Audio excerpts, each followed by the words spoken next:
to make sure that you have those 13 cycles, so I need to, and you gotta get trained. It's like you're gonna be like a puppy, responding to this pressure coming up, like increasing, decreasing, and then you'll breathe following that cycle. Yeah, that's what mine does. I wasn't sure if that was a BiPAP, but it has, and the man at Roberts explained it to me, it's like, you know, like 1 or 2 pounds above atmospheric pressure pushing into my lungs, and then it drops down a half or 3/4 of a pound. Waiting for you to for breathe the out. exhale. Yes. And it trains you, like you said. Yeah, yeah. Do you Yes. think that sleeping upright, I sleep in a recliner upright every night, and I've been doing that for 9 years. Okay, remember, it's not, I can sleep like this, but if my head falls like this is where the problem is. I can sleep, it doesn't matter. It's how this portion is related to the planes. So how's this neck? You know, I see a lot of people sleeping in the planes like this. Okay, yeah, if you can sleep like this, you keep it open, fine. But as soon as you do this or that or this, you're bending this airway. So depends how your neck is positioned during that upright position. Say if you had like a sleep number bed, Okay. does that help? Again, remember, It's still the same it's thing. still the same. Still the same. That's going to be your neck. Okay. This is going to be your neck. I don't know. It's going to be like this, straight up. Probably it's going to be a little bit on an angle. So that's enough for all this tissue around here to close off the bottom portion of your airway. I've had 3 sleep studies done. I've tried I don't know how many masks, and I just cannot go to sleep with it. Yeah, no, we know that the adherence is the biggest problem. I think just 10 to 15% of people actually wear the mask to give them a clinical advantage. A lot of people don't like it from the beginning. A lot of people they try it, they have a good faith, they try it for a week, 2 weeks, 3 weeks, and then they just give up. I know there is a problem, and they try. Usually they have to work with the patient in so many levels, or they can combine treatments. Okay, probably let's combine this with an oral device, or with a positioning, like sleeping in a different position. Let's combine things. There are novel treatment right now. They are making your the tissues here inside of your throat a little bit more tonified. So they have actually, you know what a pacemaker is? You have a pacemaker with 2 wires. They're beating for you. They're telling your heart, okay, beat. They're sending a signal. The same thing they're doing now to these areas here. Instead of that tongue and that tissue collapsing, as soon as they sense the airway is reduced, okay, something is happening. Let's make this throat okay. Is this a new technology that's coming out? It is. It's being. I think there are companies that are manufacturing. It's being. They got FDA approval. So, but that requires surgery. So you go. You have a pacemaker somewhere. The wires are going in your throat.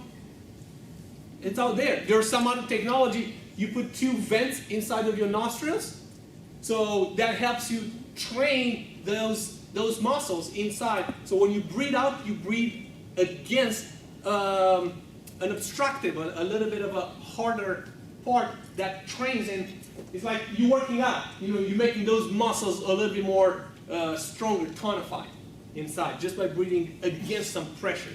There are a lot of things that are trying to come up with, again, to avoid that issue of compliance or adherence to the CPAP machines. I worked at the VA hospital, and I just wanted to mention, for people that have difficulty in wearing a mask, they have the nasal cannula type. They have so many different types now, and every year they have more and more and more different types of equipment. So if you go back to your DME person, they can try you on different things. Those are some most common type of masks. You can see them just nose here, just nose, but without the, sometimes the tube is in your way, so you have the tube kind of put around your skull, or you have the tube outside, you see, leaning on in the next to the bed. And again, this is nose with the tube on the top. This is just. I had that one the last time, but because my apnea is moderate to severe, it just blew out it wouldn't stay in. Yeah, so that's one of the problems, like leakage. Yeah, in order for those machines to work, that pressure that machine is sending has to be sealed here. So since that does not ensure the right pressure coming in and opening it up. So that's a problem too. I have a nasal mask, and I've been experimenting with 2 different size things go over your nose. And I had a problem. The ones I was getting were normal size, and it felt like it was constricting my nose. So I got a wider one. The wider one has more leakage, Yes. however. And depending on how you sleep, now I end up sleeping on my nose, on the mask. And that So I wake up in the morning with these terrible lines. Yep. But it prevents the leakage, and I'm surprised that I can sleep that way. But I've got to go back to my smaller ones, just to see if I get used to that, or if there's an anomaly or whatever. The other thing that I found out after about the first 3 weeks of my CPAP machine, I noticed that the water in there sort of started smelling like swamp water, Yep. Yep.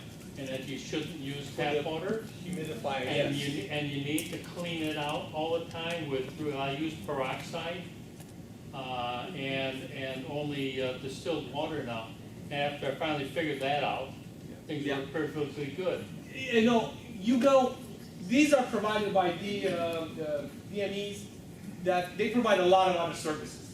So now they're probably going into these new technologies, and they're learning too about all this. So you're sure next time when they're going to have a patient like you, they will teach them and tell them. Yeah. It's a, And they trial send and me error. enough masks that, I'll use one for maybe a week. I'll wash it out every night or clean it out, and then throw it away. When I first got it, I think I used that for about 6 weeks. Yeah, you didn't know, yeah. Adrian, Yes. just for information, you need to do a follow-up.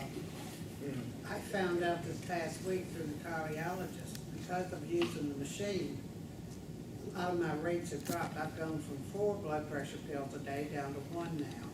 I've gone from 4 diuretics a day down to 1 now, and it's because of the machine. Just the machine. Actually, that's my interest.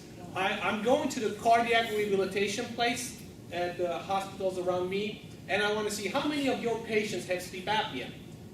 Because I see them going for 3 months for doing cardiac rehabilitation, and some of them do not improve at all. They started, 10 minutes on a treadmill at, 3 miles per hour, and after 3 months, they're still at the same level. They cannot function better. I said, how is that? How is that? If I ask my son to go do this over and over and over and over again, he was going to get better. What happens to these patients? Do they have sleep apnea? They look in their charts. No. Did you ask them about sleepiness? No, it's not in our guidelines to ask this. Okay. Maybe that's true, because it's not recognized at the whatever national level. So I'm doing studies over there when I got all the patients. Okay, what are you here? Cardiac rehabilitation. I just have a stent, or I just have. Okay, do you want me to get you tested for free for sleep apnea? Yes, yes, yes. So what I found out, 75% of those patients have sleep apnea. They didn't know they have it. No idea. So yes, that should be one of the next steps. Everybody that goes into cardiac rehabilitation or cardiac service or something, let's get them tested. And I'll come back. I'll make it short. Everything you said just falls into line with my nephew. He's now deceased, but not from apnea. It was, he had cancer. But he used to tell me, I was driving up to New York. He was a truck driver. Went up to New York, and I'd go into a hotel to see about a room and all, and he'd register and pay for the room sometime. He had New York sometime at the docks. You got to pay ahead of time. So he come back out to the truck to get his sleeping things and turn the diesel engine off and all, and while he was doing that, he fell asleep in the truck. And he was lucky, wake up in the morning, you know, and he slept the whole night in the truck anyway, he paid for the room. I said, well, what was wrong with you? He says, well, I wound up having apnea. I said, well, how did you know that? He said, well, my trucking company ordered me to go to a doctor or else I'll get fired. So he went to the doctor, and the doctor told him, you have to go for a sleep test. So I said, well, why did you have to do all that? He said, well, because during the daytime I kept running into more toll booths and other cars and trucks on the road, you know. No, Yeah, I mean, that's serious. it's true. And these seem like stories, but actually there's a lot of research backing that up, especially in the last 10 years, that triggered the OSHA, the National Occupational Safe Health, whatever organization, to mandate sleep apnea test on commercial truck drivers. Not just because of the losses of human beings produced by the accident, but also a lot of track damage, a lot of expenses. You know, one of those trucks that is, you know, falling off the road and all this merchandising, that's, you know, a couple $millions. And you multiply that a couple times a day, that's where you get a lot of expenses. So, one more question? Chief. Time for one more. Okay. This is all good, and I have it at night, but I take a nap every afternoon downstairs, and I've noticed that without the machine. Yes. Sometimes I wake up and I'm tired than when I lay down. Do I need to bring that down, start using it for short term? Even for short term, yes. Because as soon as you fall asleep, the same process happens, back and forth. It's just, it helps you, it alleviates the condition when you work. Otherwise, the collapsibility, all these areas is still obstructed. So you have to use it even for that. But at least try it. Try it for an hour and see what happens. Thank you very much.